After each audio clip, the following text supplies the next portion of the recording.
Yo, crypto nation and mining family. Crypto nation and mining family. What's going on? Of course, like always, it's not financial advice.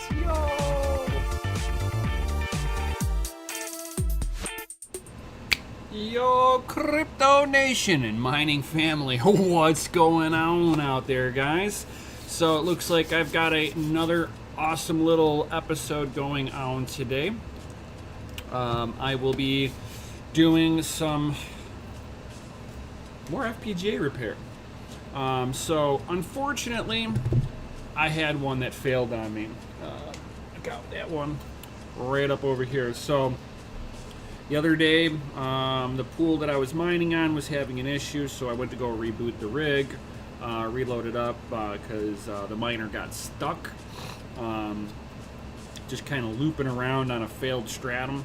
So I had to basically power the rig off so that I can reload the bit stream onto the FPGA. And yo, what's up, Sarth? What's going on? What's going on? Yeah, BCU bit the dust. So whenever I turned on my rig, it was giving me a JTAG errors. And whenever I looked at it, there's a couple of LEDs that are right up over here, a blue one and a red one. And then at the very tip of this, there is a green, yellow, and red lights on the top of this. So basically, whenever I fired it back up, the red light started flashing, or no, the red lights turned on and the green light was just flashing. So I took everything apart, inspected the FPGA chip itself. I see no visible cracks on there, no smoking coming off of there. This one's got a cracked FPGA on there, and the moment you turn it on, it starts to smoke. Oh yeah, it's kind of disgusting smelling. So I didn't get anything like that with this one, so I had a feeling that it was a board level issue. After weeks of trying to find either information on these FPGAs, trying to get a board schematic on there so that I can figure out where the power rails are and what the values that I should be getting off of every component on here. Without being able to, properly diagnose this, all I could do at the time was basically just kind of put this off to the side until I figure it out. Now, this morning, finally got somebody to help me out that was part of the FPGA community that knows these boards pretty well. Kind of helped walk me through some of the diagnostic on this. Figured out what we think the issue is on here. Now, I don't have all the testing equipment, unfortunately, which would be a bench power supply so that I can actually hook stuff up, see what everything is trying to draw, voltage-wise, wattage-wise. I don't have any of the diagnostic equipment for that, but I do have a multimeter, soldering iron, and a hot air rework station.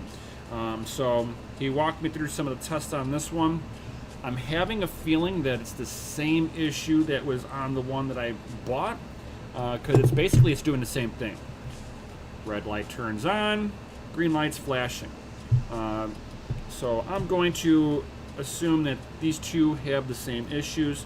So what I'm going to do is I'm going to go through and try to diagnose this one really quickly. And I'm already suspecting these two have, like I said, have the same problem. So I'm going to go ahead and plug this all in, put some power to this thing, and we're going to go ahead and start doing some of the checks. One of the checks will be the brain fart. The inductors. So these will be the high voltage inductors on here that power that supply all the power to the FPGA itself. And then we'll be checking the MOSFETs that are up above. Now, each one of the inductors has two MOSFETs controlling it. One MOSFET is going to be low voltage, the other one's going to be high voltage. And on the other one, it looks like the low voltage inductors went bad on there because while this thing is idling right now, if I just plug it in, it shouldn't really be demanding any power. There's no bit stream loaded up on there. It should basically go into idle. And idle, things should not get really hot on here. On mine, the inductors get a little bit warm. I would expect that a little bit just because it is passing some kind of power, but they don't pass a whole lot of power when the MOSFETs are actually bad. So let's go ahead and give this thing some power. Let's see here. Is it this one? Nope, not that one. Don't want that one. Hey. Hey now. Why is that one acting all weird? Okay, there we go. Why are you smashing my logo down?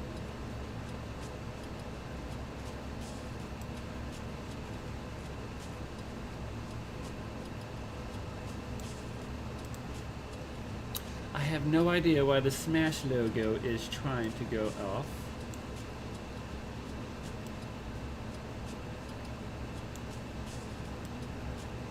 I wonder if I got a different view on this that actually incorporates me on here.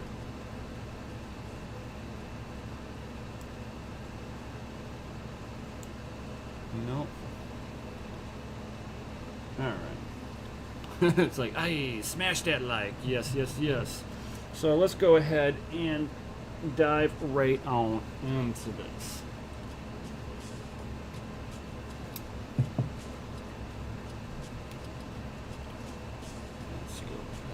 Get this into VU. So like I said, the inductor rail and then the MOSFETs.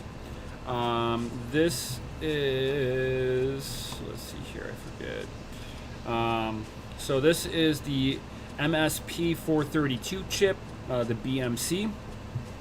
And then on the back side here, this chip right here is the VRM controller, or the LTC 3884.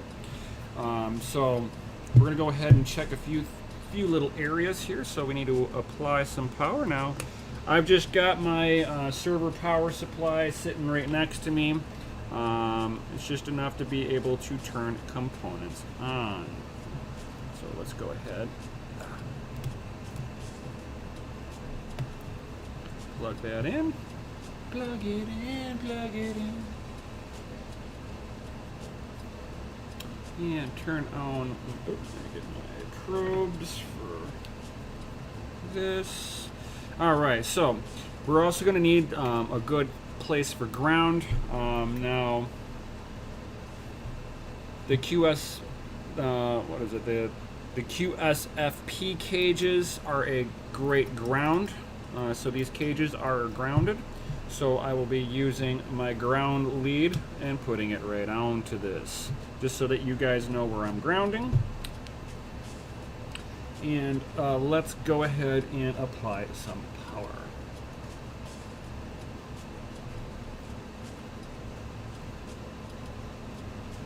Turn my multimeter on. Now my multimeter I can't put up onto my screen. It's not that cool.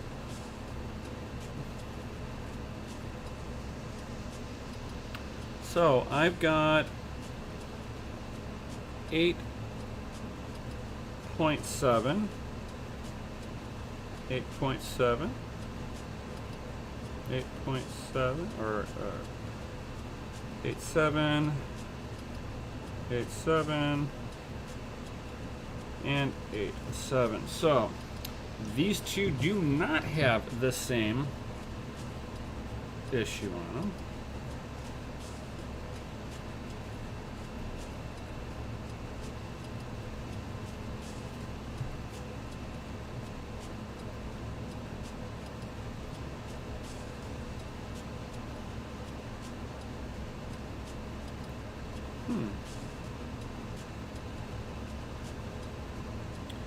This one might be a little different of an issue. Now I do have that getting warm. Ooh. Turn off that because the FPGA chip is getting kind of warm. Ooh, that gets warm with the freaking quickness.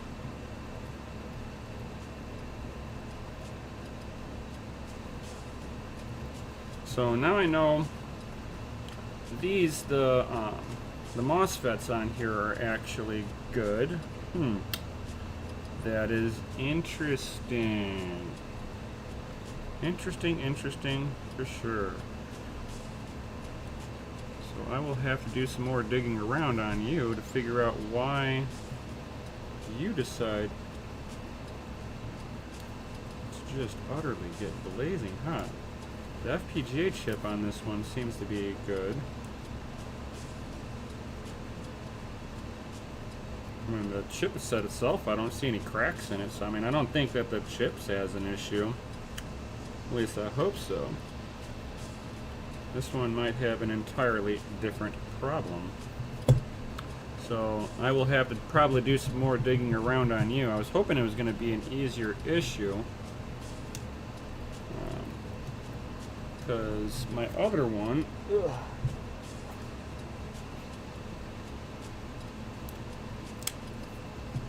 So this is the one that just went kaputs on me.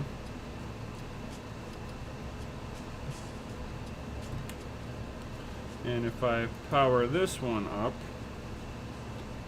and I go to the inductor, I get point. It's kind of wild. It's all over the place. But like 0.1 to 0.01. Like this one's a like 0.1, and it kind of oscillates a little bit too. I wonder if I can get this more into the screen side. Let me see if I can do this. So you guys can actually, let's see here. I'm trying to take the glare off of this a little bit, guys. There we go. So you guys can see what I'm playing with here.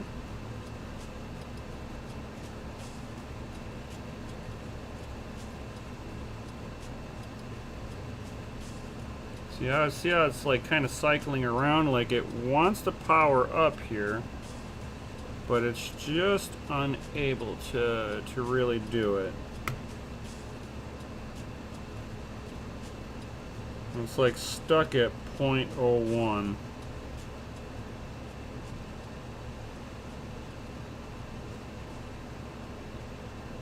Yeah. The FPGA chip gets warm, but not as hot as the other one, but the other one seems to be powering up a lot better. Because like the inductor rail on the other one, like these ones get warm. Like these inductors are like mega hot. Like I'm wondering if I'm having an inductor rail issue on this one, but thankfully I do have a donor that I can kind of I can kind of harvest some parts off of it and go from there. So if you do not have a hot air rework station and a really good soldering iron, you are going to have an issue, guys. Trying to keep some of this stuff separated a little bit here. What's up, Shink? Alright, so this is the donor. This is the one that has the cracked FPGA chip. I don't know if my camera, oh yeah, you can see that crack right there above my finger. See that like little dirty line right there, right above my finger? That's the cracked FPGA chip. I don't think that's the issue with the other two. I'm thinking that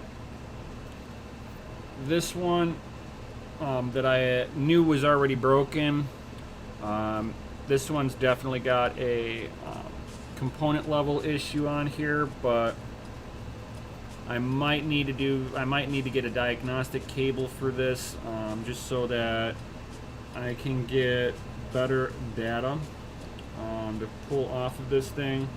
And I'll have to, same person who helped me out, I'll have to get back with them on this, and probably, because like he's taking his time out to help me out, so I will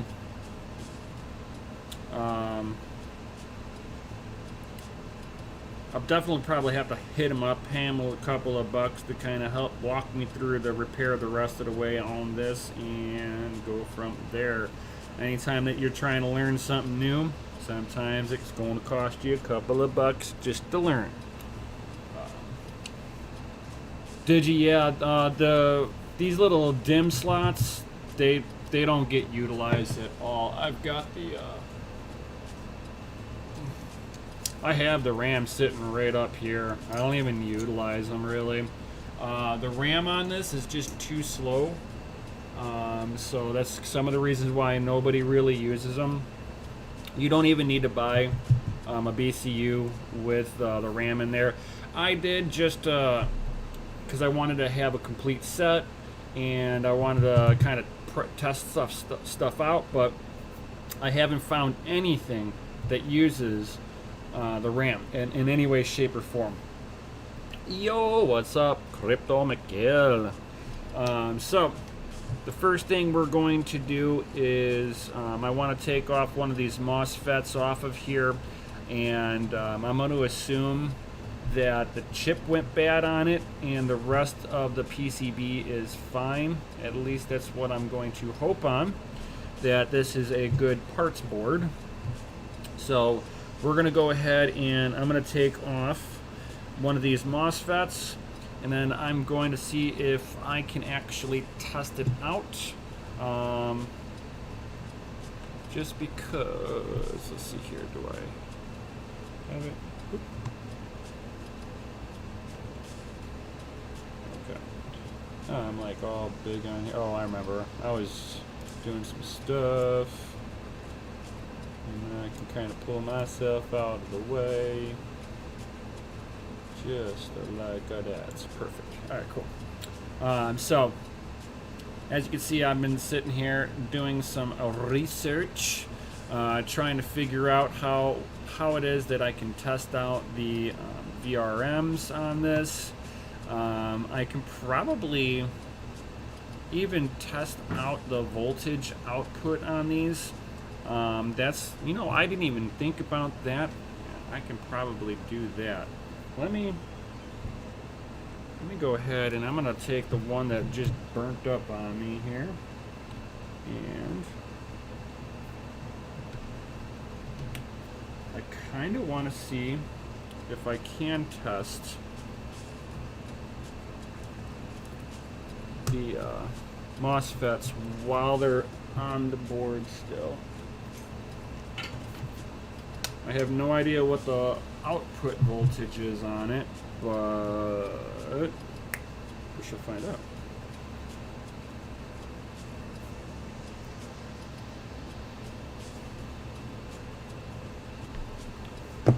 Alright, here, so 5. Okay, so all the pinouts that are, wrong button. All the pinouts that are close to this, let's see if I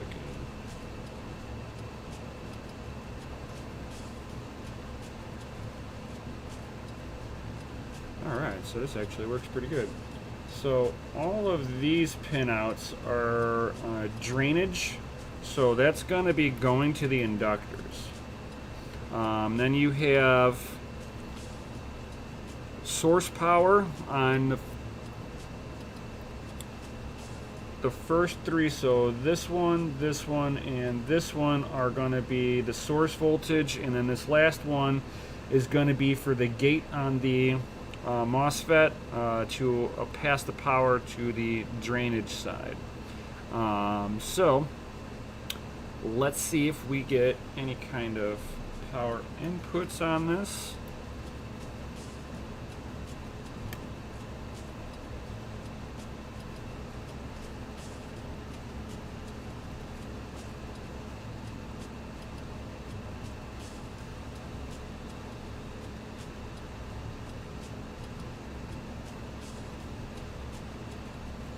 And I'm wondering if these things also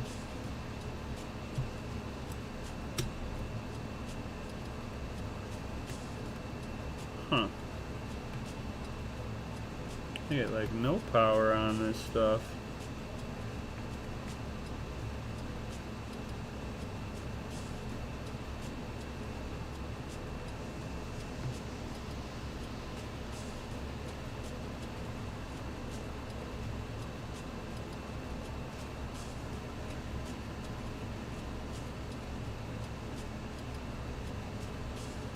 I know this first pin should be an input.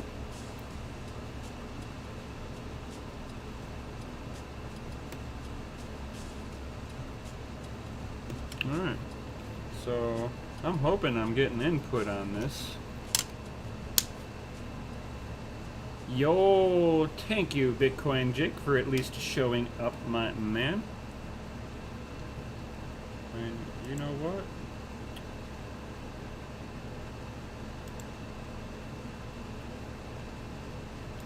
Bam.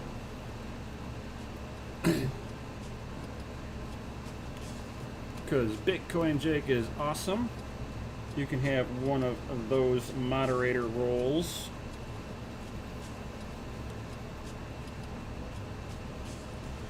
Alright.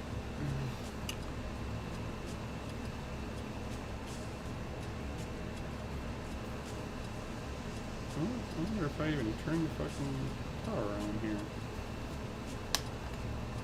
I wonder if I forgot to turn power on. That can do it. The whole issue here. Yo, what's up, helpful?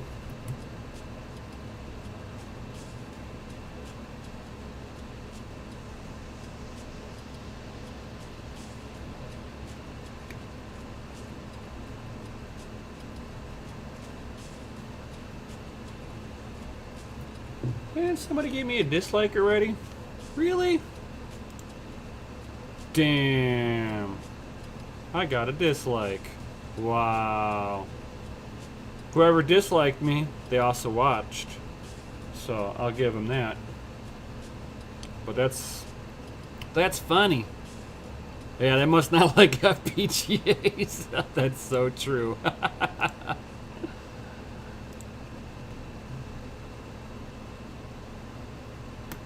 So,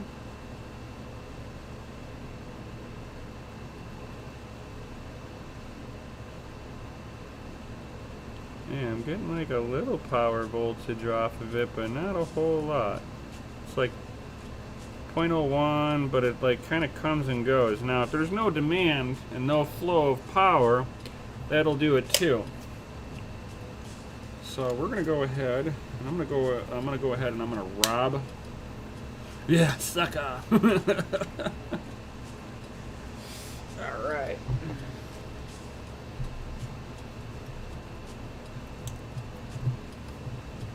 So I'm gonna go ahead and I'm gonna. Oh yeah, or they love FPGAs and hate that I'm showing it to people. That is very, very true. So, you know, FPGAs are like Fight Club.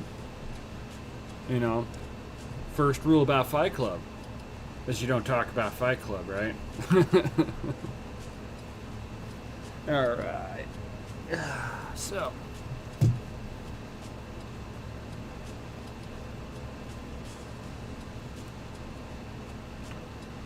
Now, from my understanding, that these the MOSFETs that are closest to the FPGA chip here are the ones that usually have the issue.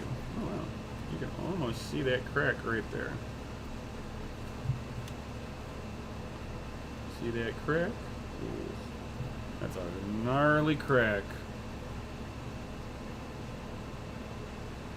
Yep, take it easy, Bitcoin Jake. Thank you for stopping by. Yo.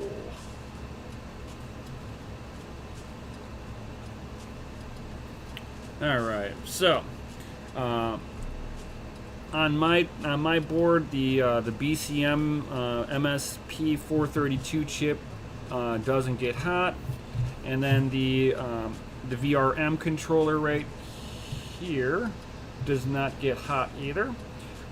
So I mean, it gets a little warm, but not hot. So that's why we're thinking that it is in the power rail. So I'm going to assume that the inductors are good and the VRMs are good on this one. Fingers crossed, of course. And we'll go from here.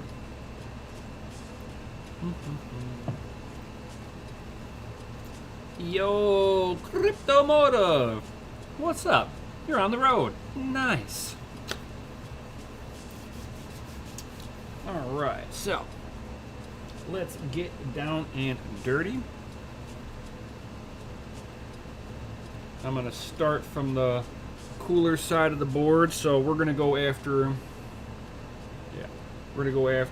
this MOSFET right here that my nail is sitting on. Bam.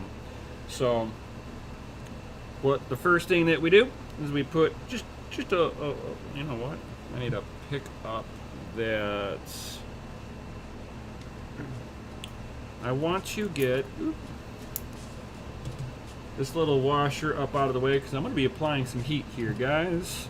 So let's get things that will melt out of my way.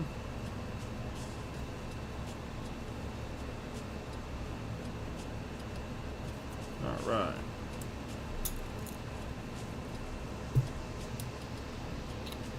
Perfect. All right. And now that little plastic washer that was over the screw hole is now gone. So now we can go ahead and put on some flux, just a little bit of flux.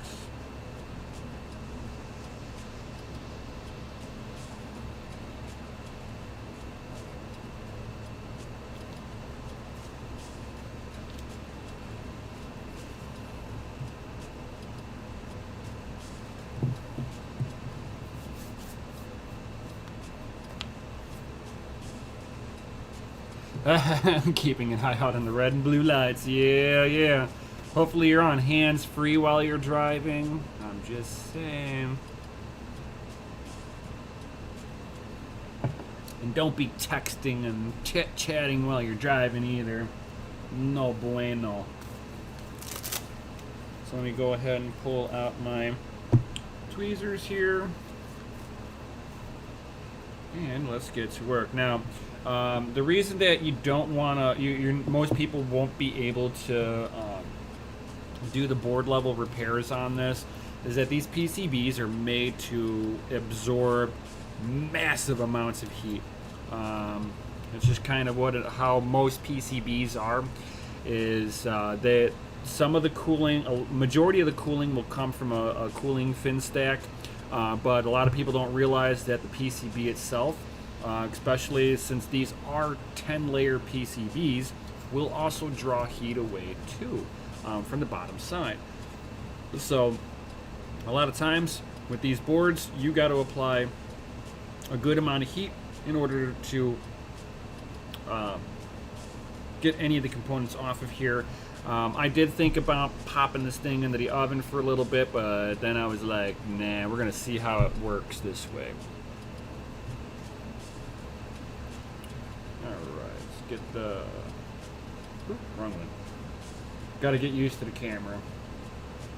Alright, so we're going to go after that one with the big old glob on there. get my hot air station up to temperature here.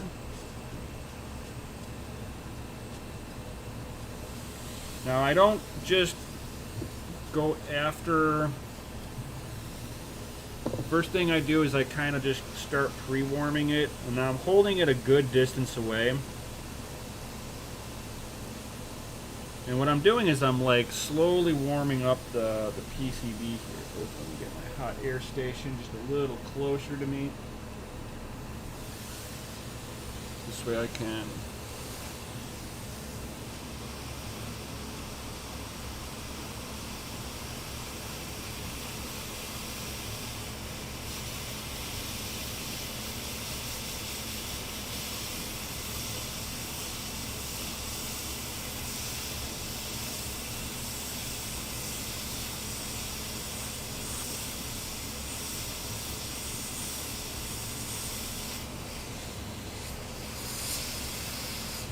I'm trying to keep it away from the connector just a little bit here, guys.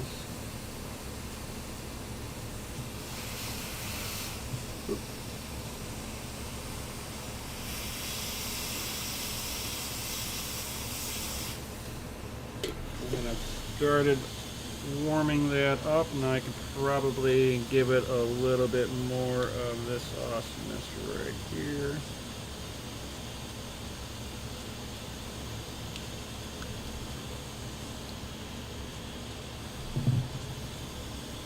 As you can see, it starts to puddle because it's now warmed up.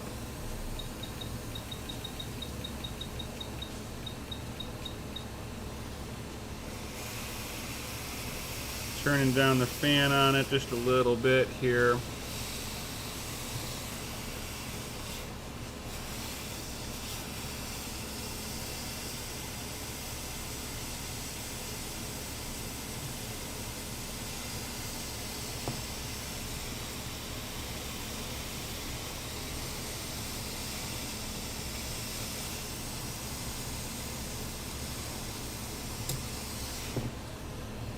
I need a different set of tweezers. Those ones will not work very well for what I'm trying to do.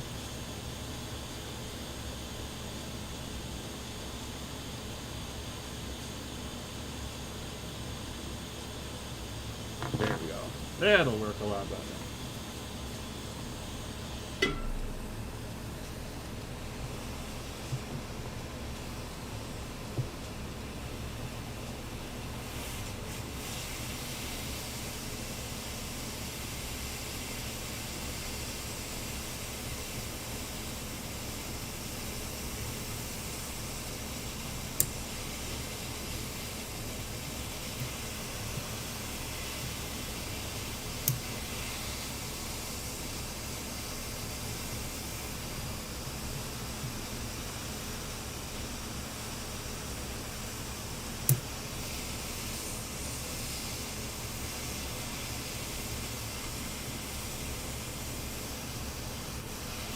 There we go.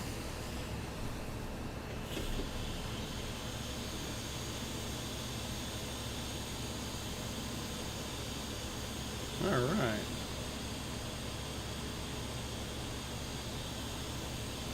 All right, so there's that.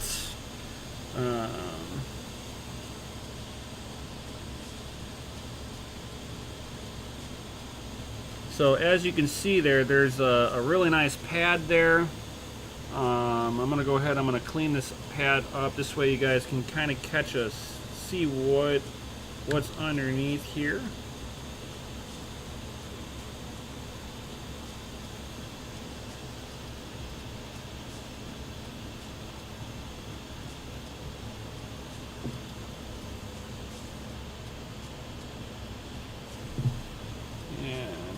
I'll need some solder because that is going to be lead-free solder, and I need to put some lead solder on here so that I can wick up the old solder off of here. So it's kind of funny, you got to put solder on in order to get the old solder off.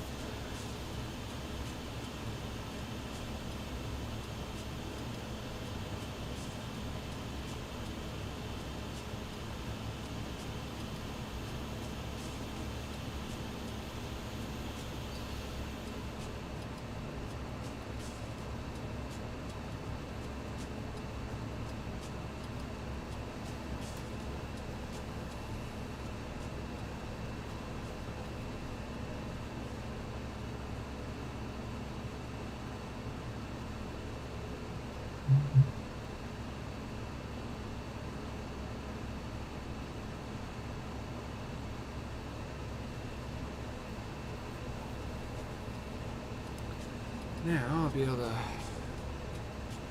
wick off the old solder off of here.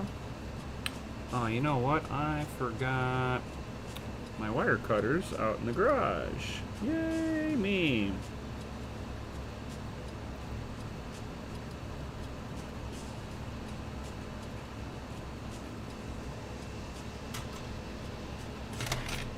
Thankfully, I got some really good scissors sitting right here from Cutco.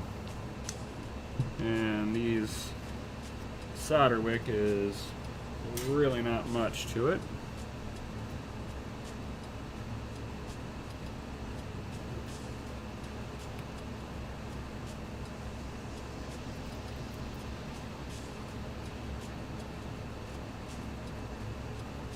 All right.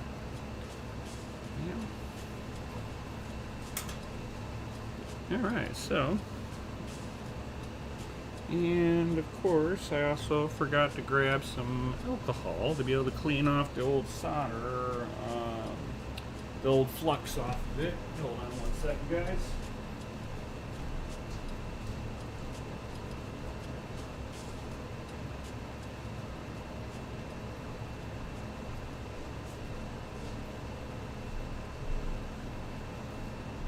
All right.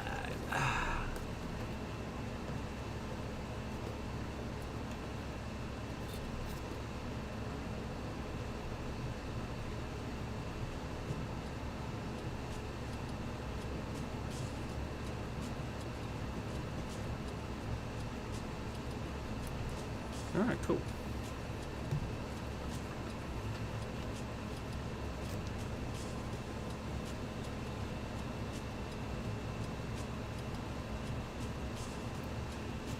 I'm going to try to hold on to this just a little bit here.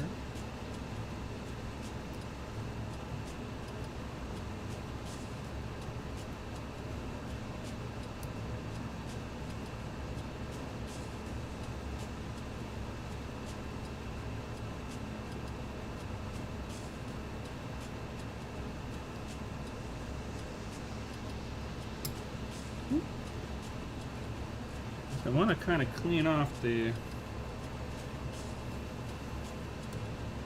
see if I can get this into view here. Alright, so we're going to go ahead and I'm going to try to clean off the old solder off of here.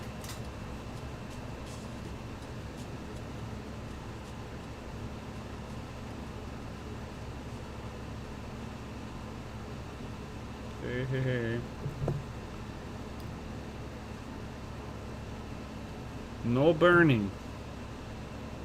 No burning, man.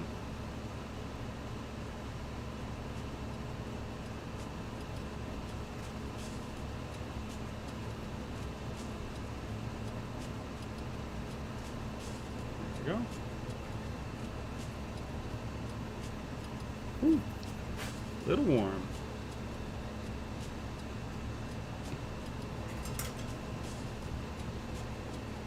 I'm going to hope that I can sit here and test this a little bit. That's going to be my hope on this, that I didn't just burn this up trying to clean it. So I am trying to learn this stuff just a little bit here. Okay, so it looks like the legs are good still. Alright, cool. Hopefully it didn't get too hot. It could have. I could have just cooked it.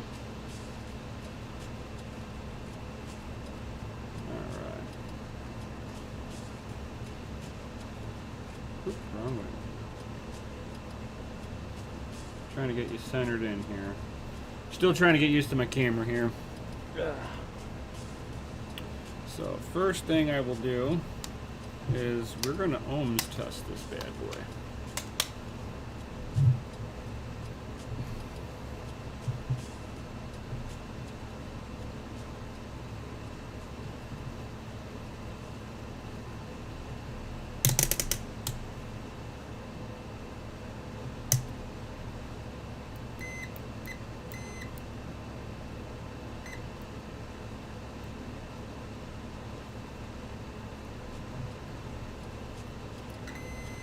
All right, cool.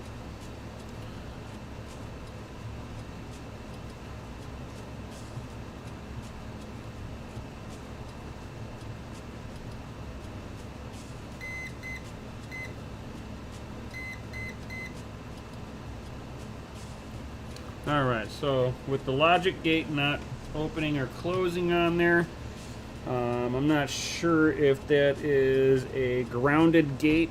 It's probably just a ground control, because that's usually how most components are, that they'll control ground on it. So let's go ahead and replace one of these. I hope that I'm not making things worse. Worst case scenario, I think, is that it'll just be the same issue going on. So I'm gonna go ahead and let's. The first one that I'm gonna go after is gonna be this bad boy right here. Since it's closest to the FPGA chip, this thing would have seen the most amount of heat. And we're gonna go ahead and see if I can get this to go.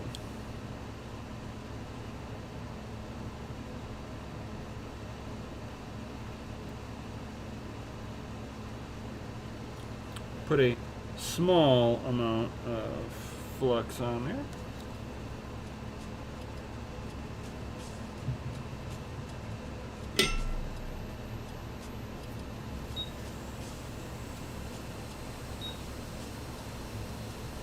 Preheat the board. Now I'm like a good 2-3 inches away from the board right now.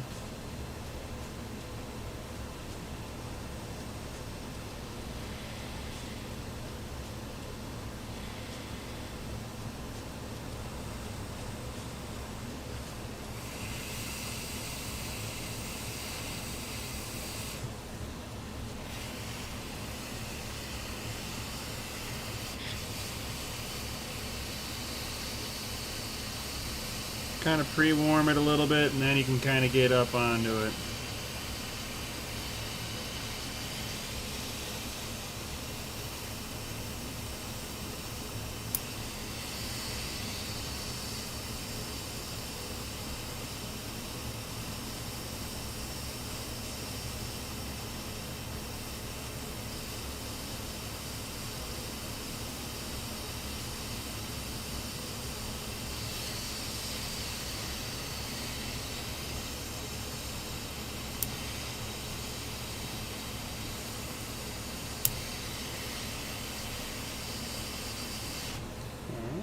I got that kind of going. Let's get a little bit more flux on here.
There we go.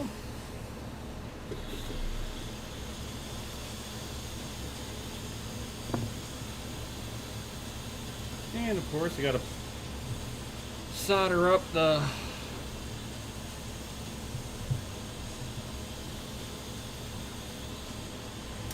steady hands. Yep.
Go ahead and put that down.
All right.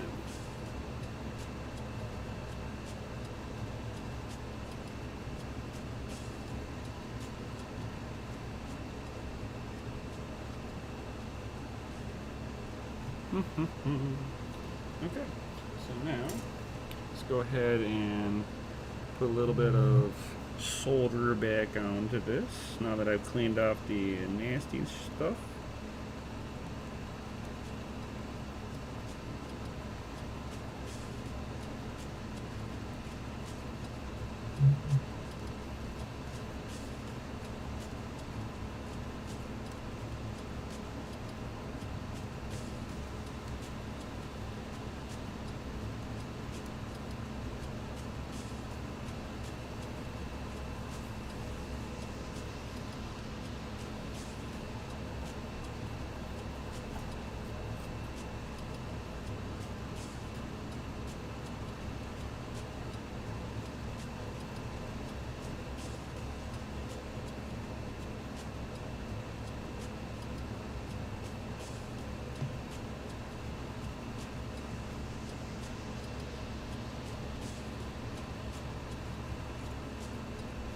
Trying to not have too much solder on there.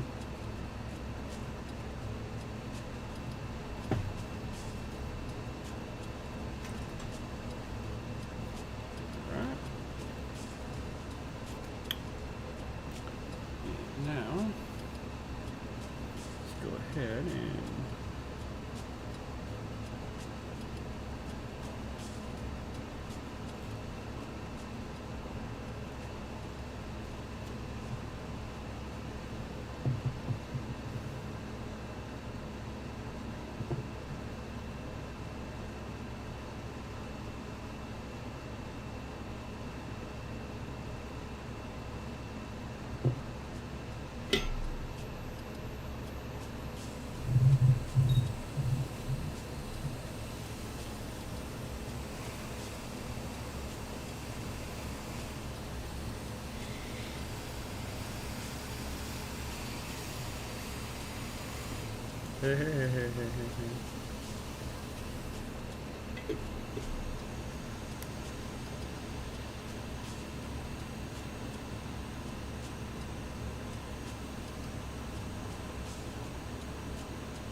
Alright, so that one's now on there really nicely.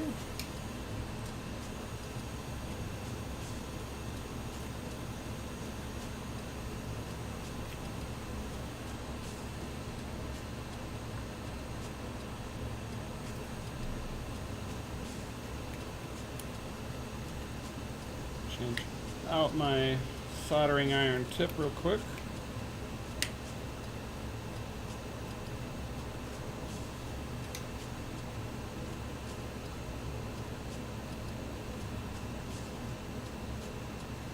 Wait for the tip to heat back up.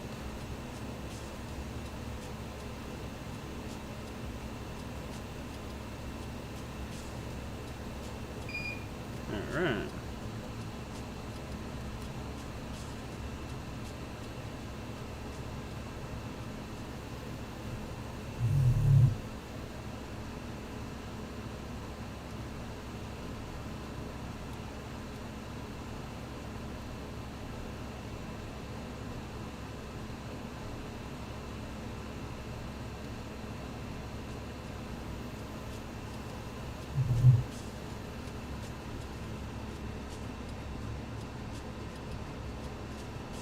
All right.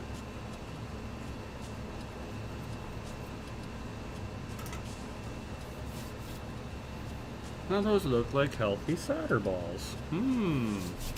Let's see if I fix this now. So I gotta hook up a rapid cool technology.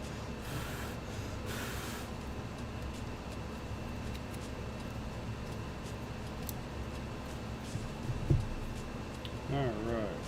Now let's see if I went boom on this one. Did you go kaboom? We're about to find out if I broke this any further than where it's at. Fingers crossed, guys. And same problem. Did nothing. All right.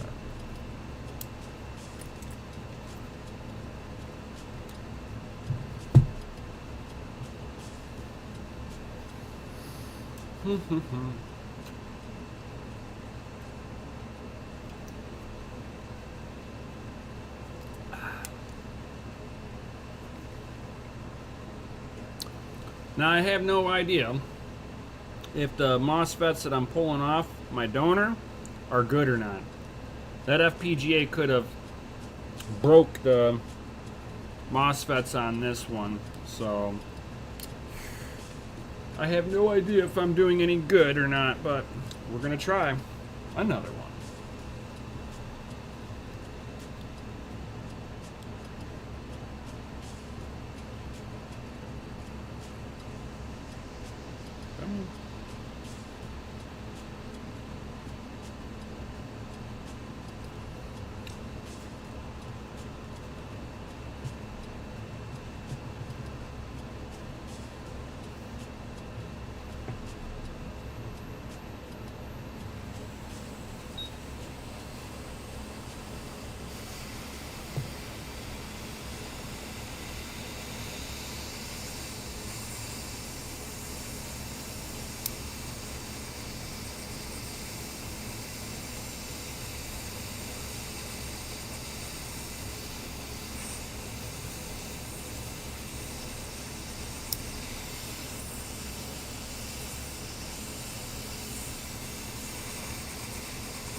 Let's get some more flux on there, because flux helps everything.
Ooh-wee.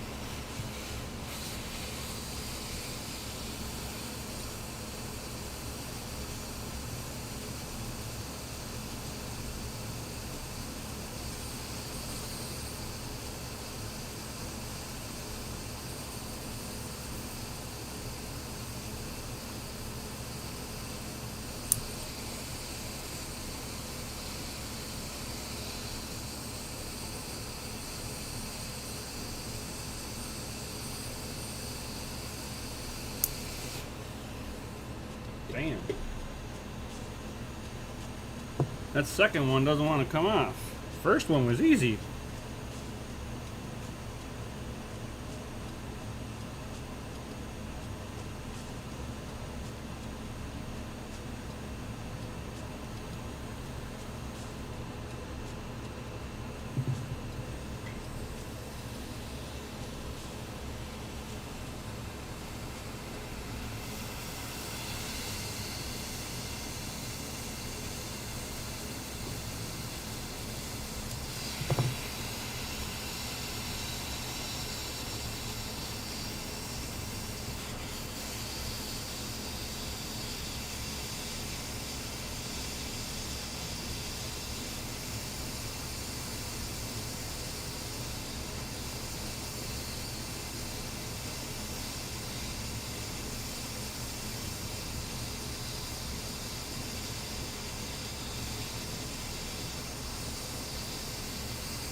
There we go.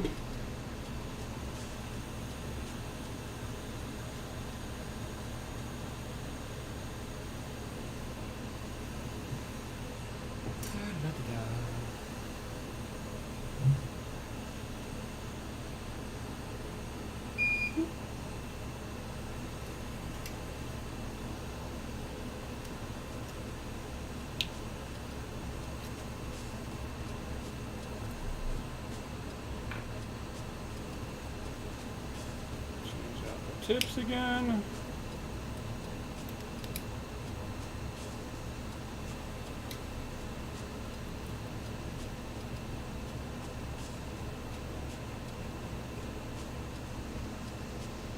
Let my iron heat back up.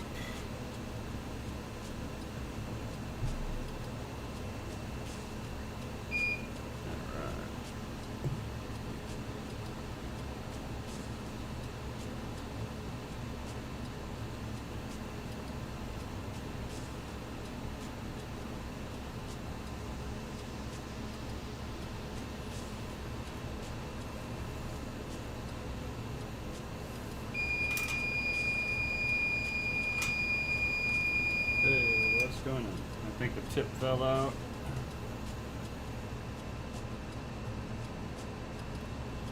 Does that whenever the tip slides out? Yep, that's what it was.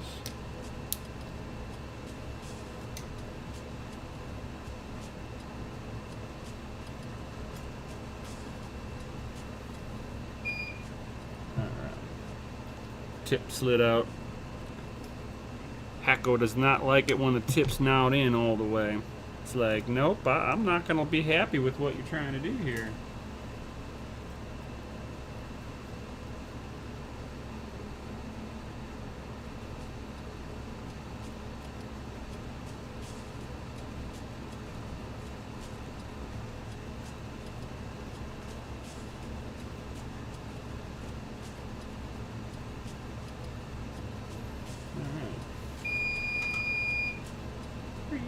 Anything else stupid on me?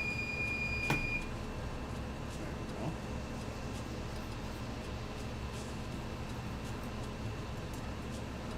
I have no idea why it's acting stupid. The tip just doesn't want to stay in there all the way. Whatever. Because it's my United States of whatever.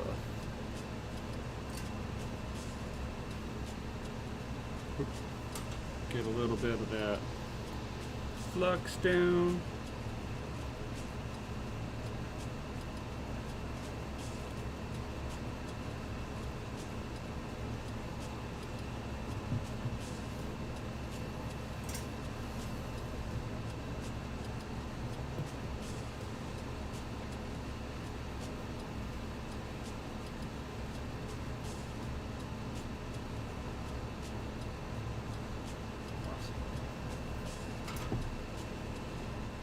Grab my donor.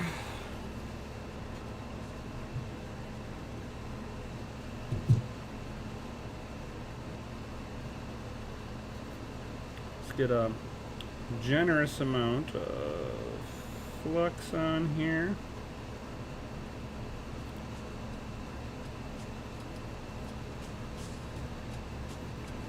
And make sure that it's generous amount of flux.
Sorry guys, I wish I had a bent tip, but I don't have one of those awesome bent tips, so the whole handle kind of gets in the way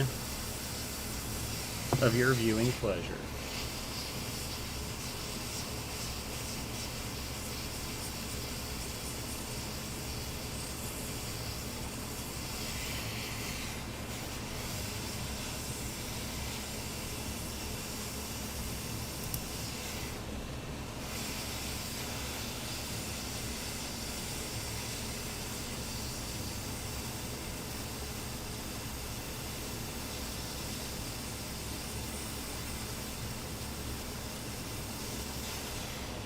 Go. I'll ward it off. Yay!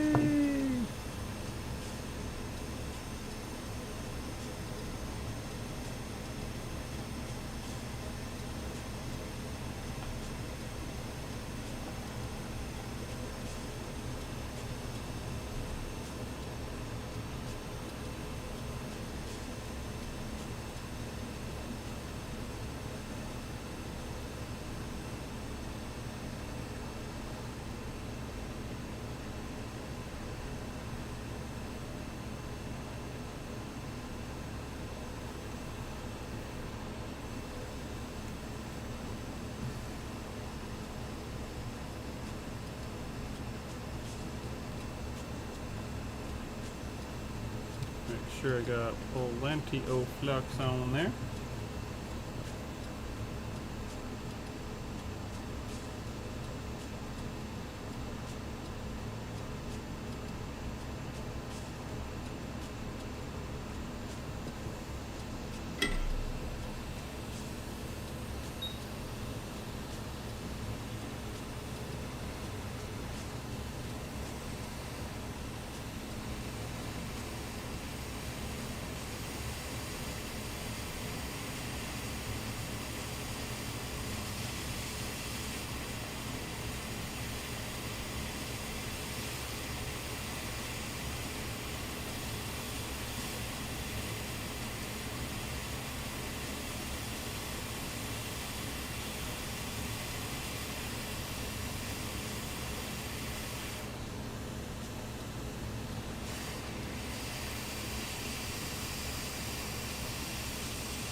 Alright.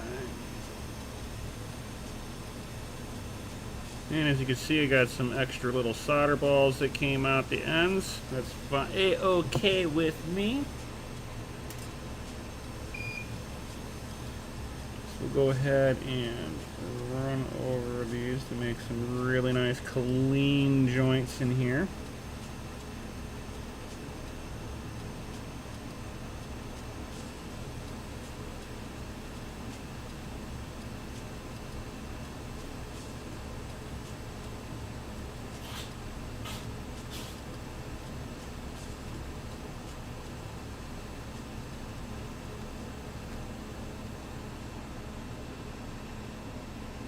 Awesome.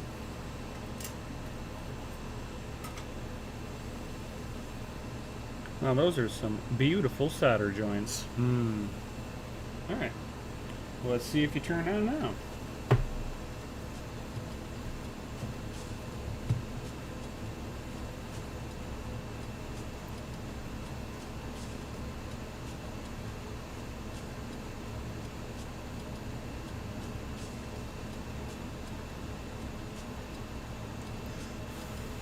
Got to cool everything down.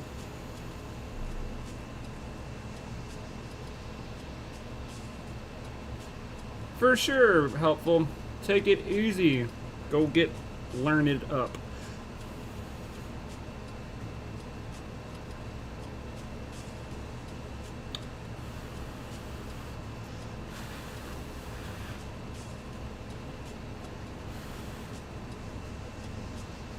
All right.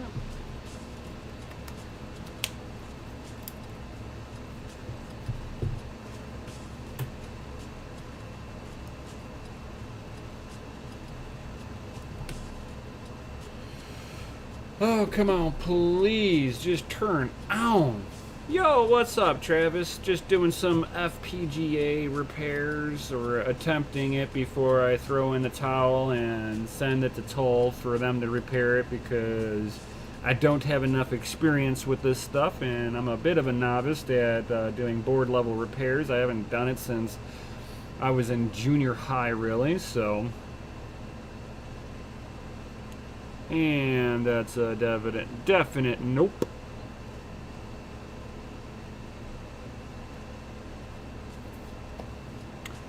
Nope. Keep going.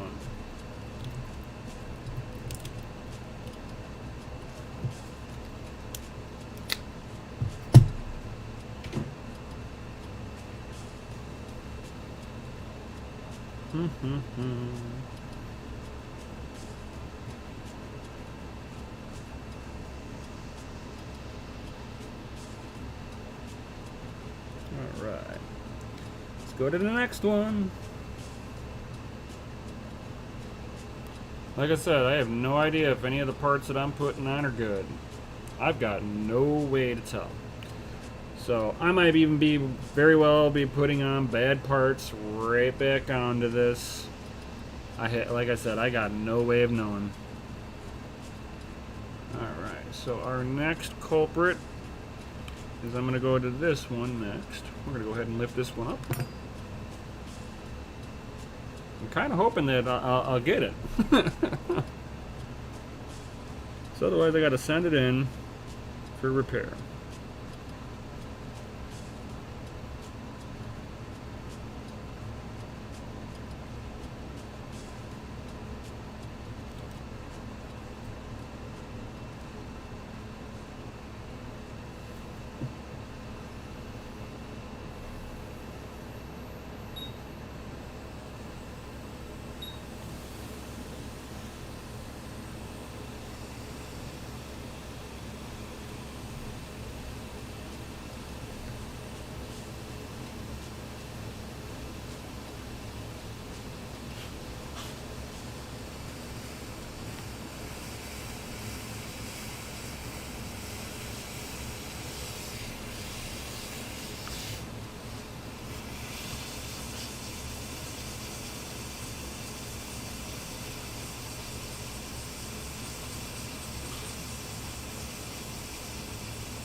Sorry if my hands are in the way. There is nothing I can do about this until I can get new tips for my hot air station. What I got works, at least on my end.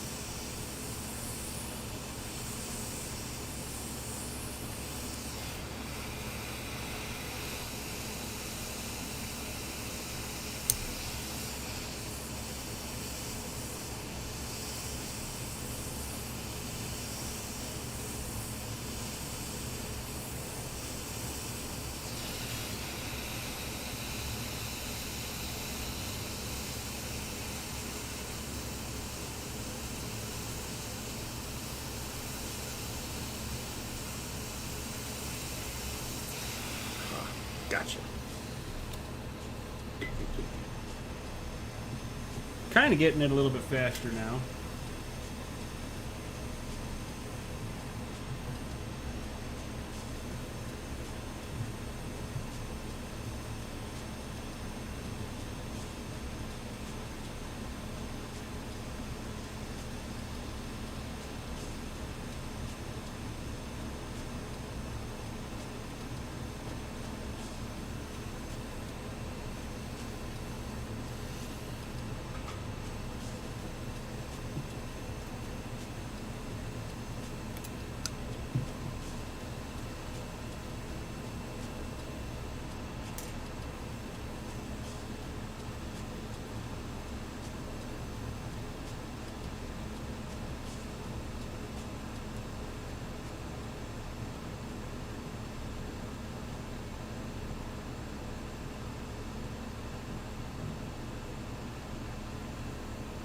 nice to see that none of the pads are burned on it, so that's a good sign so far.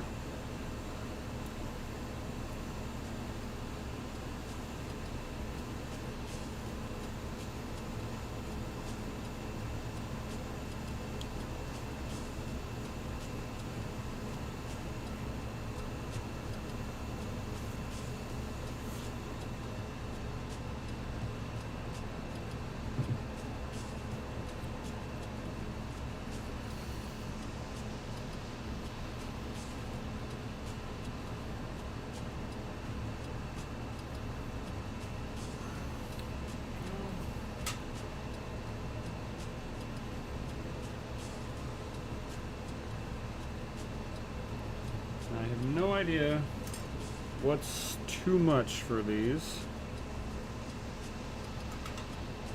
So I try not to have too much solder on there, just because I do not want, it looks like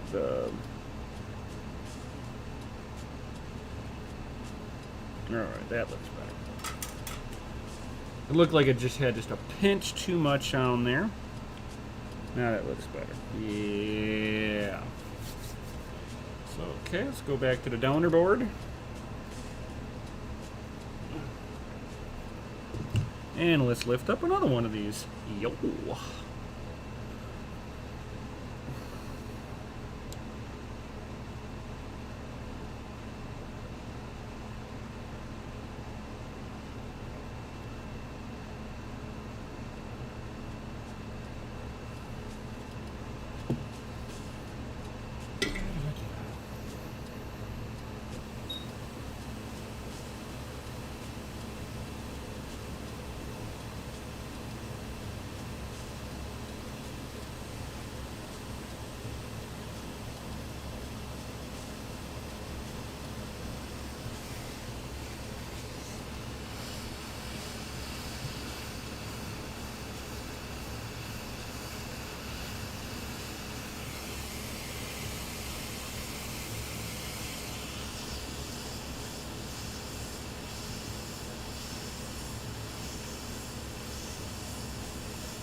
ahead and get some more of that awesome flux down in here.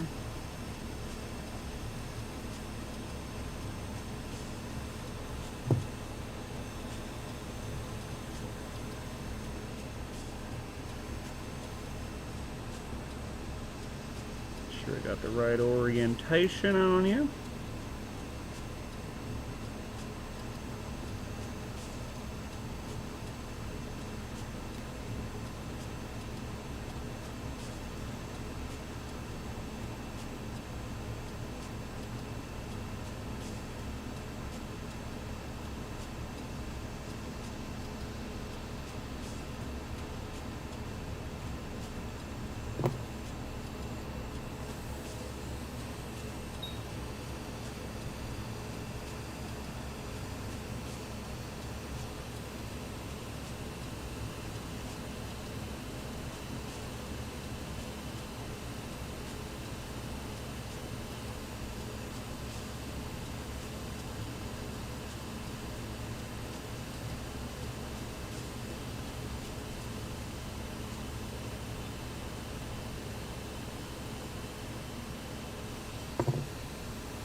Okay.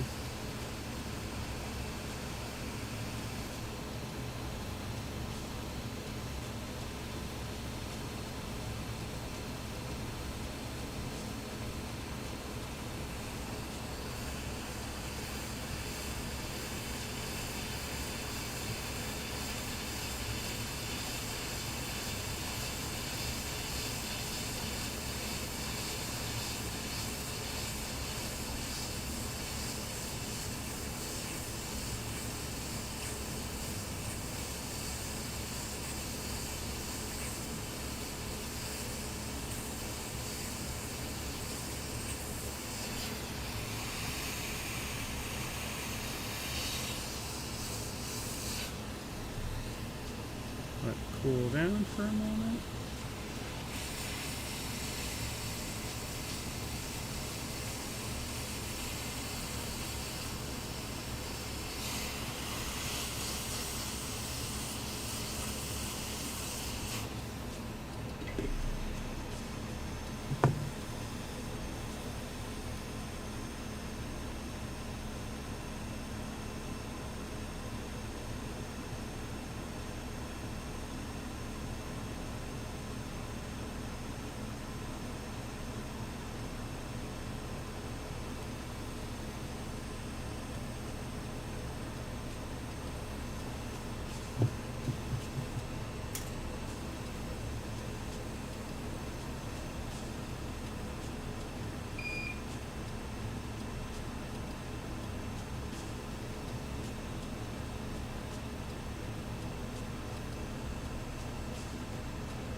What's up, Ninja Grasshopper?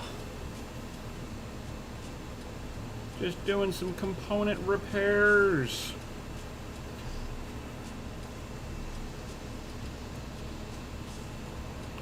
Let this thing cool down just a little bit here.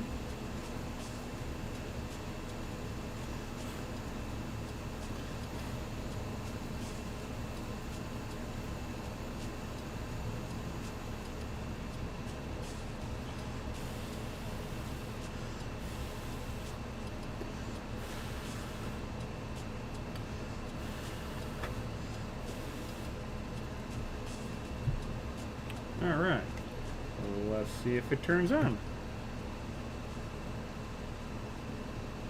This may or may not be above my head. This might be above my pay grade just a little bit.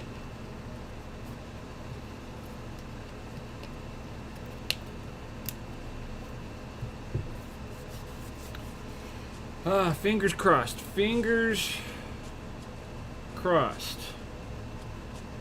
Let's see if I get a red light or a blue light here. Nope, red light. Red light still. Red light. Red light. Red light with a green flash. Still not fixed.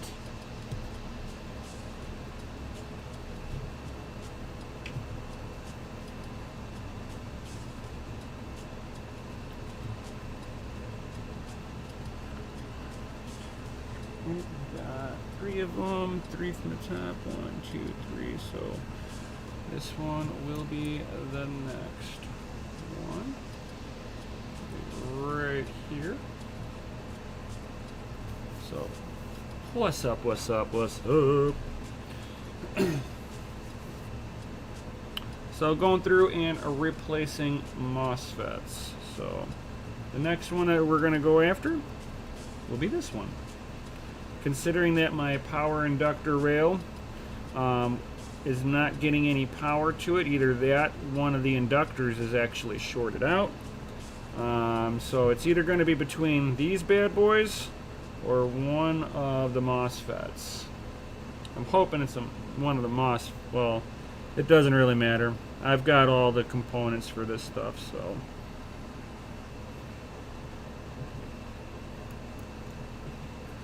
Worst case scenario, send this out to toll and let the people who are a little bit more familiar at diagnosing this stuff, because I don't have all the diagnostic tools for this thing.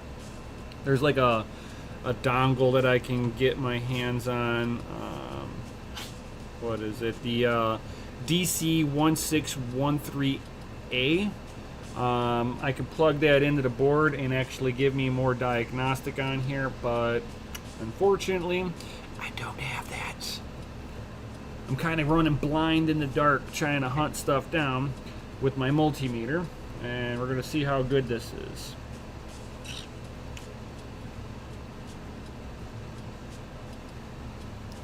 Two, 3, and this one's going to be the next one.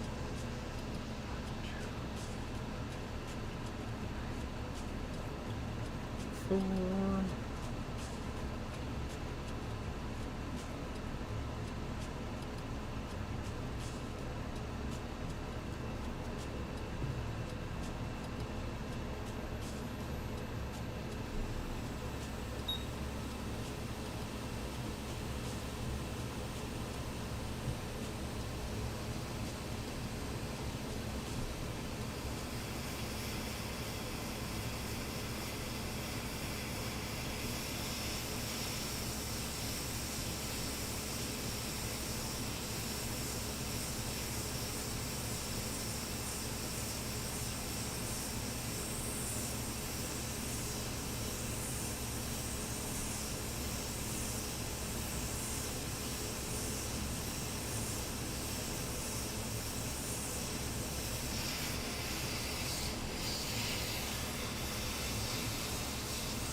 All right, getting a little better at taking that off the board now.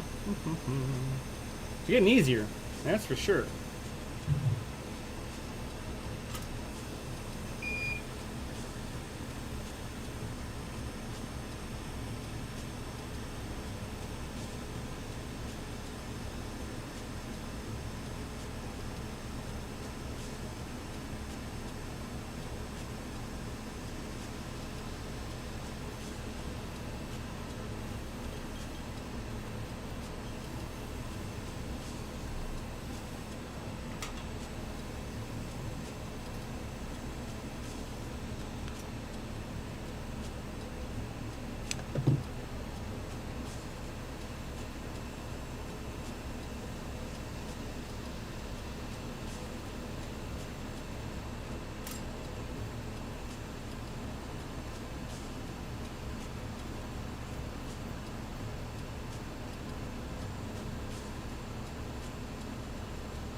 get some flux on here.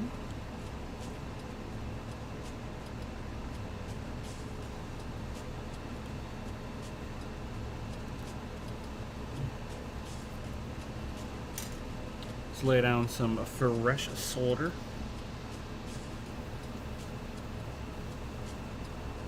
Try not to breathe in the fumes. I try not to. It looks like cancer-causing agent. That's just me.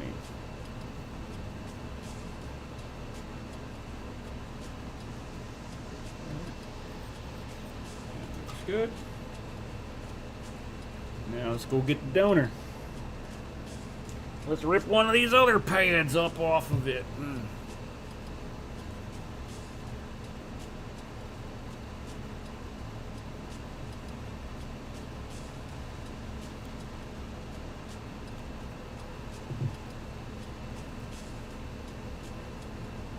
Next victim.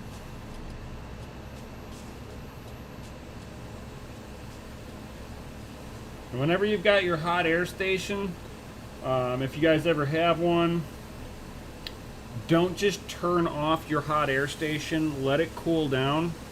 It's got a cool down feature on there, and if you don't do that, you're going to burn out the heater element out of it, because it's just going to stay there hot instead of basically parking itself.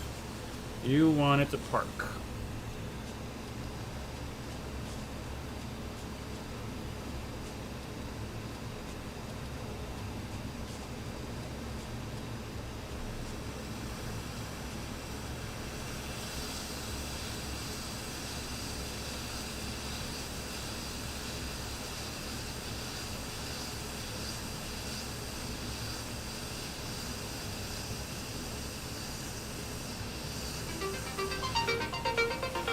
Oh, of course. Yo. What up, what up?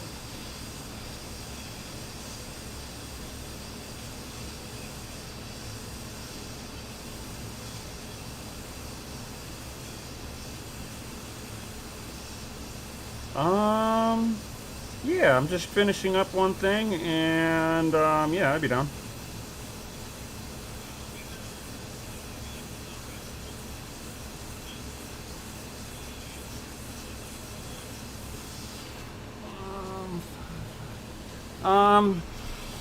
Just come on by over here.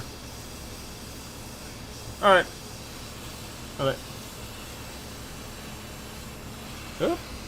I got somebody that wants to go frisbee golfing. If you guys frisbee golf, let me know, man. I am always a sucker for some frisbee golfing.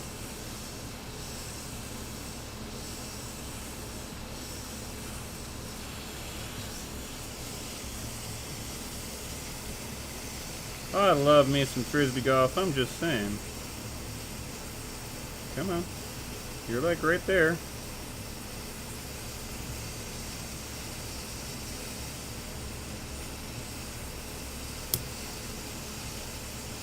Oop. And I dropped it. Oh, there you are. I found it! Ooh, it's a little warm. A little toasty. A little toasty.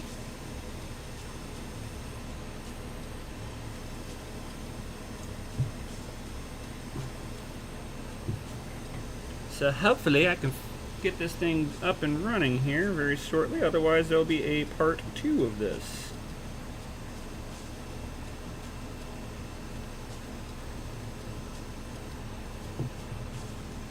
A part 2.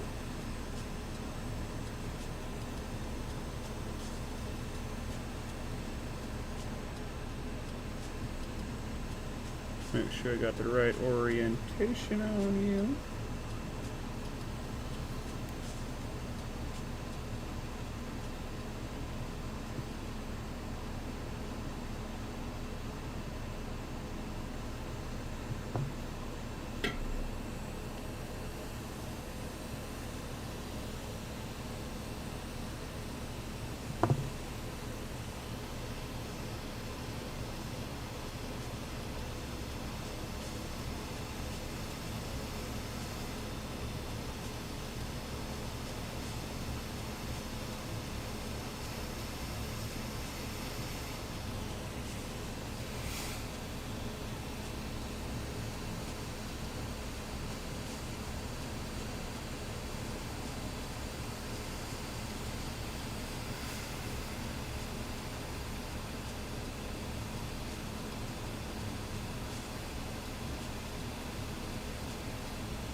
Ah!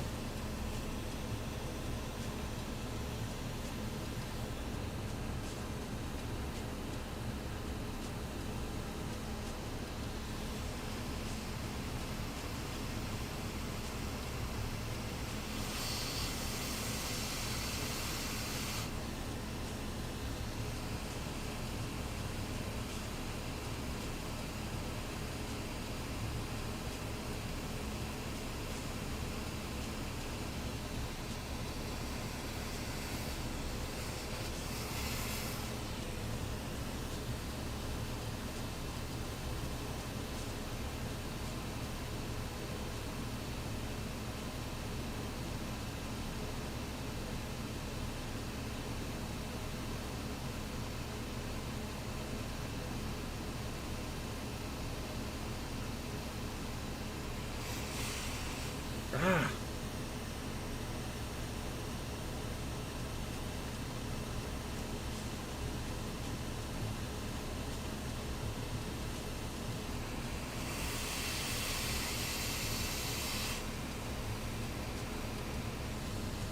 Oh, come on.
Let it cool down just a little bit, and then I put a little pressure on you.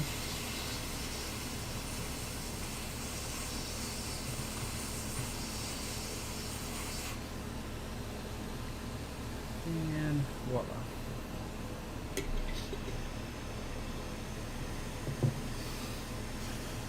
All right.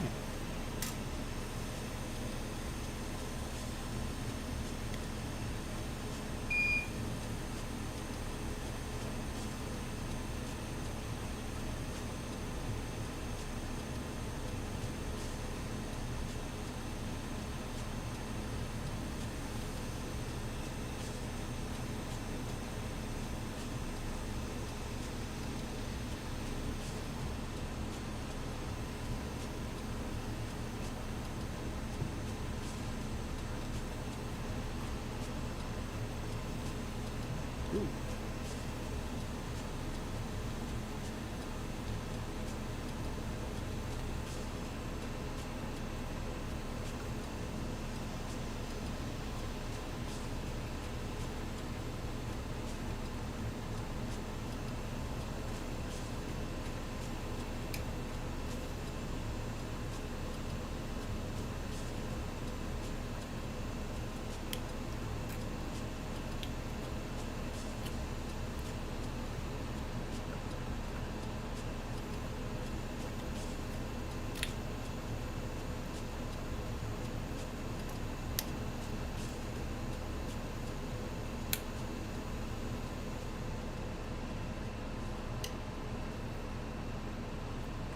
Get that knife tip on here. Let your heat back up.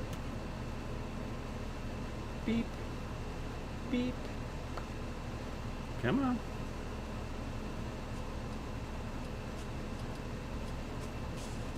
Beep.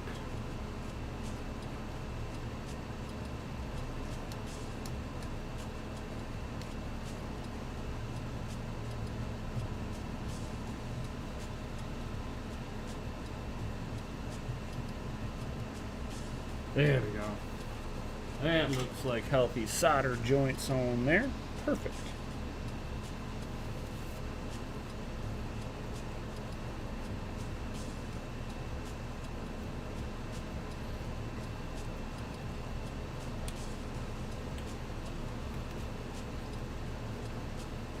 Oh no!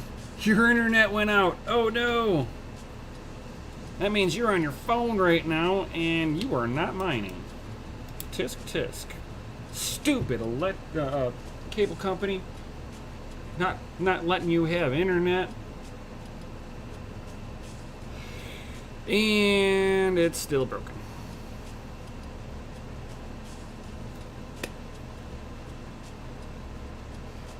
Dang it!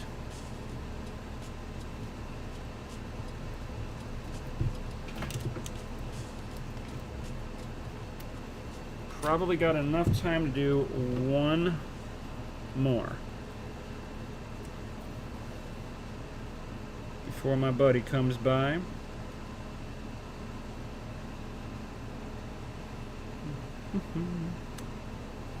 Like I said, I got no way to tell if anything that I'm putting on here is even good still. All I can do is test to see if it's a short to ground on them. That's it. I mean, I think that's like really the only way to test them is, do you have a short to ground? If the answer is no, you move on. All right.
I could be breaking these chips every time I reflow them too, so I have no clue.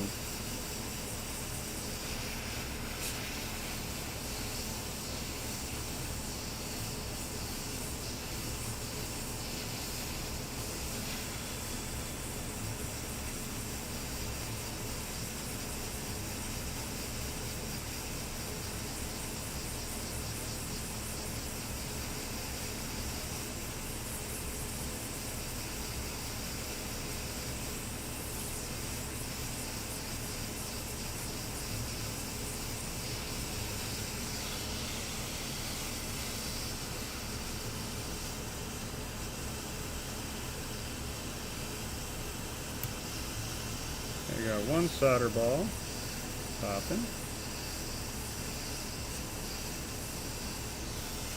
Usually when you see a solder ball starting to ooze out, you're like right about there.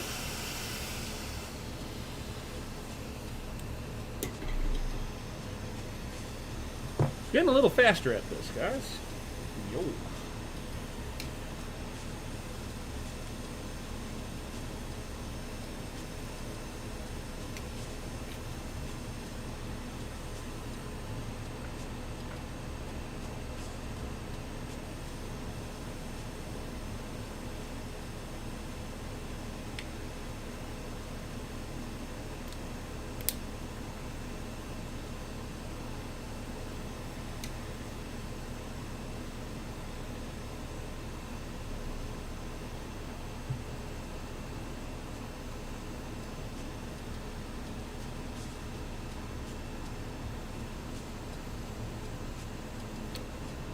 It's nasty smiling.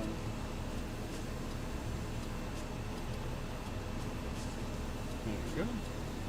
Whatever was on there smelled pretty bad.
soldering tips.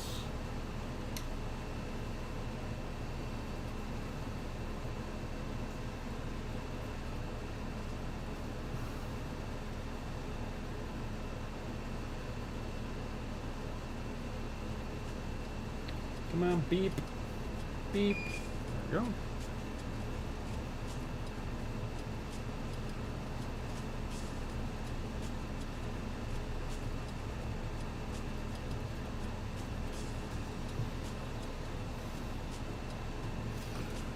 All right.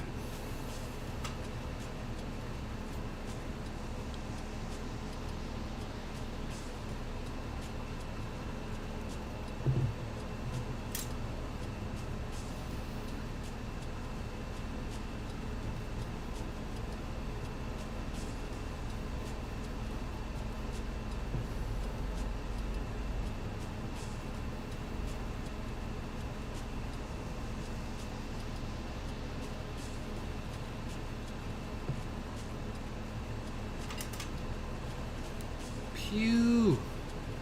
It stinks.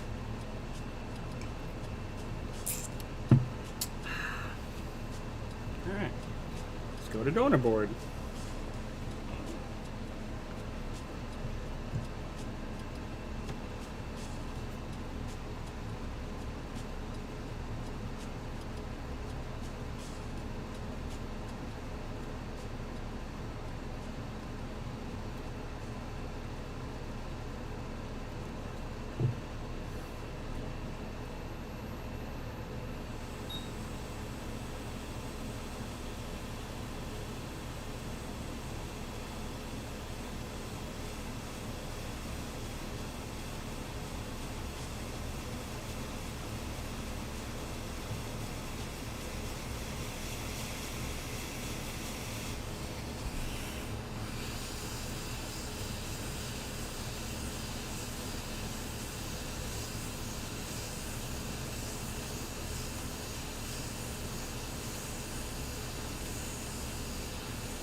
Yo, what's up? Last piece to the puzzle.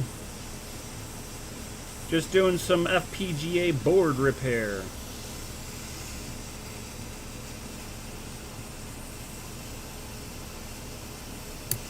Come on.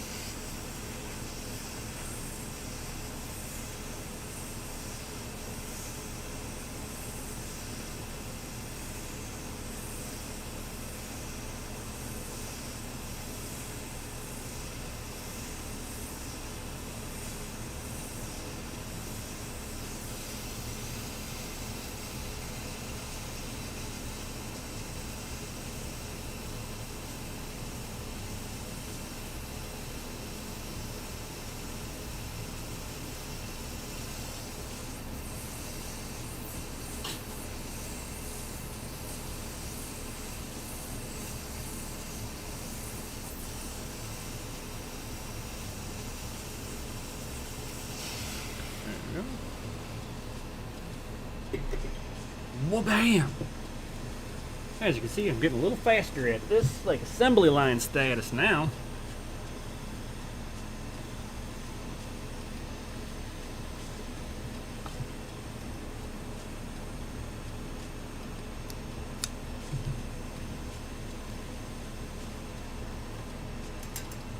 Hey, what's going on, Deadwood?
sure that dot's on the right spots.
Hey now.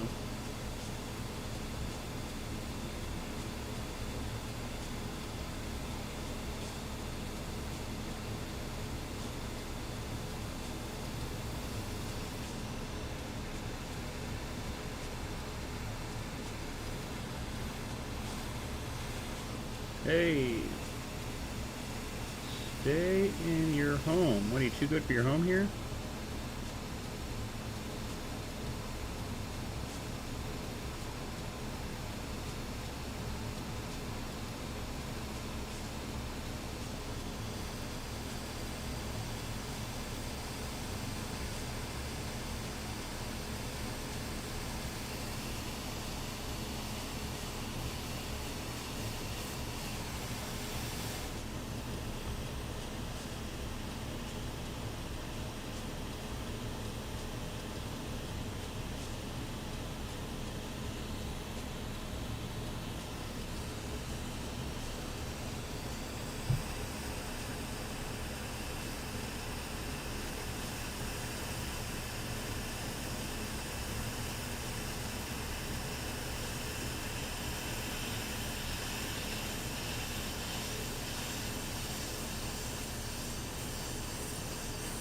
Go in for the kill.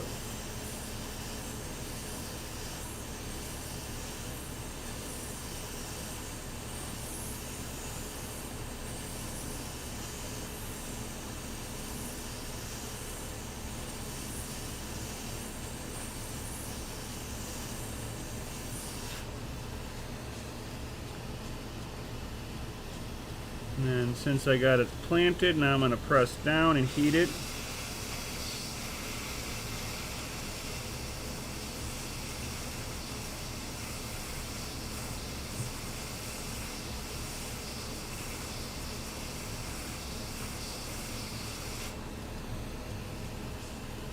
There we go.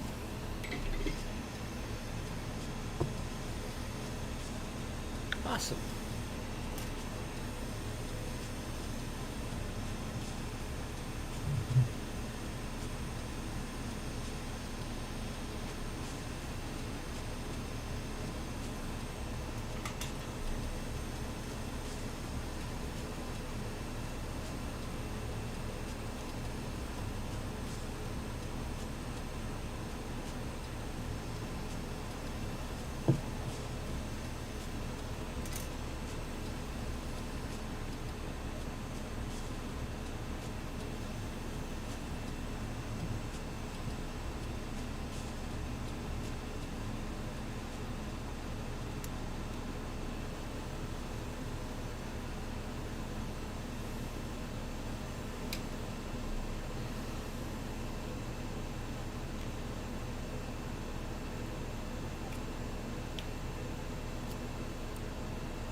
Alright, gotta wait for it to heat back up.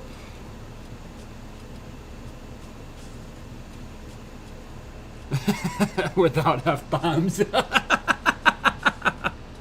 Oh god, that's hilarious. Would it be would it make you feel better if I just went fuck Apple?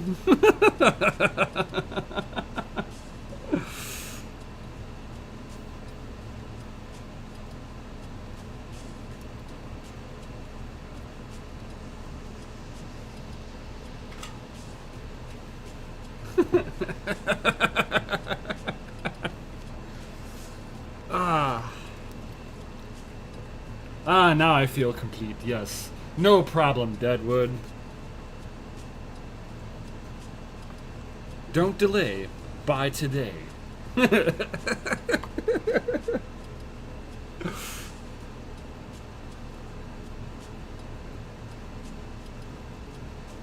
Look at these sexy solder joints.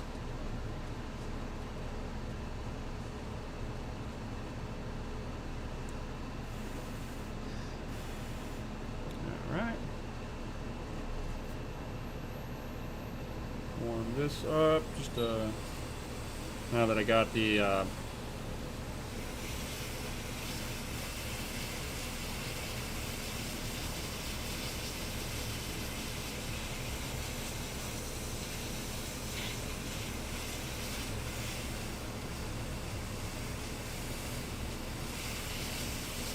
I'm salvaging chips. I have no idea if the salvage chips are any good.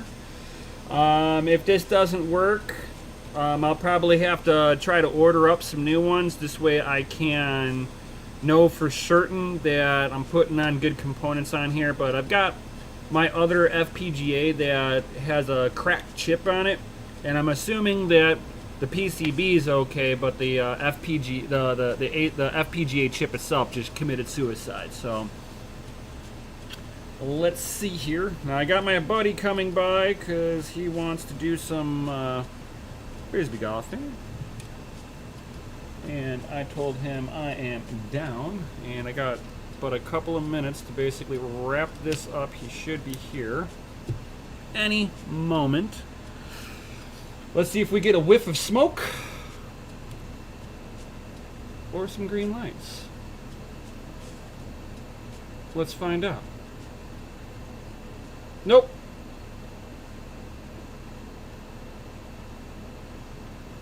Same thing.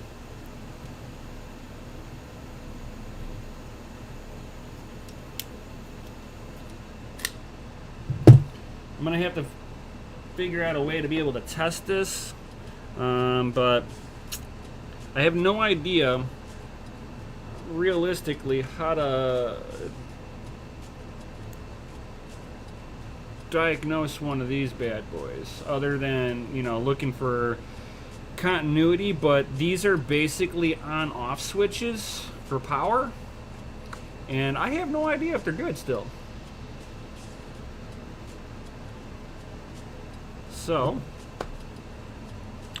basically I got one left. I'm not sure if I got enough time before my buddy gets here to actually yank it off, put a new one on here. These things take more time to heat up off the board than anything else. So, I'm going to try. We're going to try this. Let's see if I can get this going.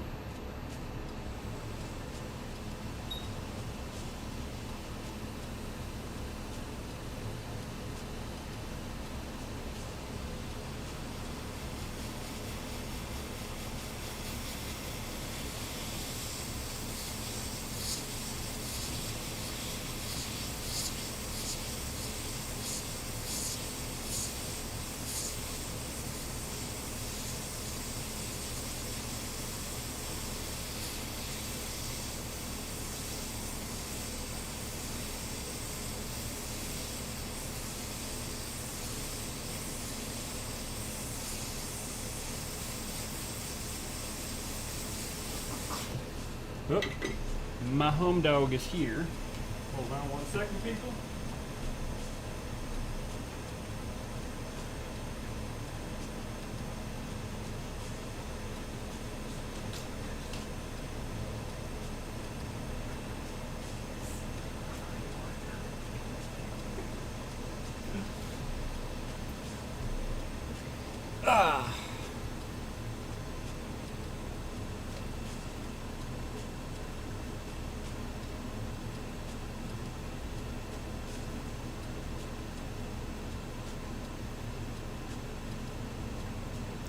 I do have some schematics, but it's pretty much it's just seeing if they're shorted to ground. That's the one way to test them.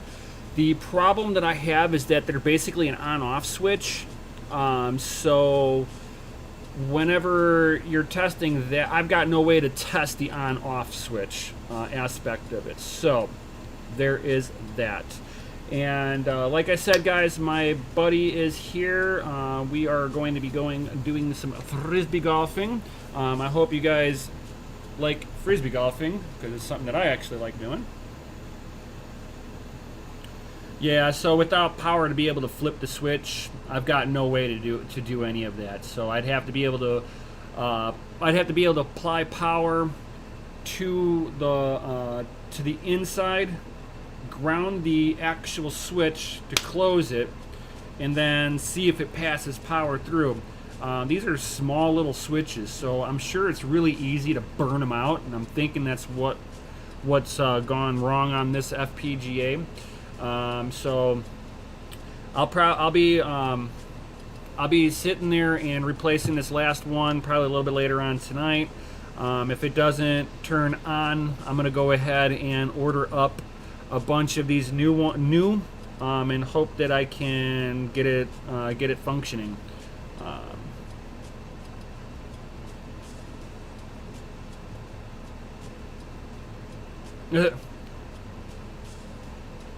Take my shotgun sounds like a form of skeet shooting. Too funny, too funny. Kind of. All right. So I hope you guys enjoy this. And of course, my Stream Deck's going to act a little laggy today. Of course.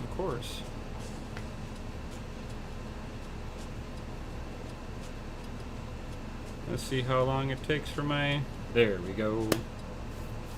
Alright, so I hope you guys enjoyed this. I hope you guys learned a little something. Definitely before you take up out of here, smash that Lizzie-like button, subscribe, hit the bell notification, all that good stuff. And why aren't you turning it back off after... Whatever. The Stream Deck is acting goofy today. It'll turn the stuff on, but it won't turn it back off. I wonder if there's an update for it that I'm missing. Okay, whatever.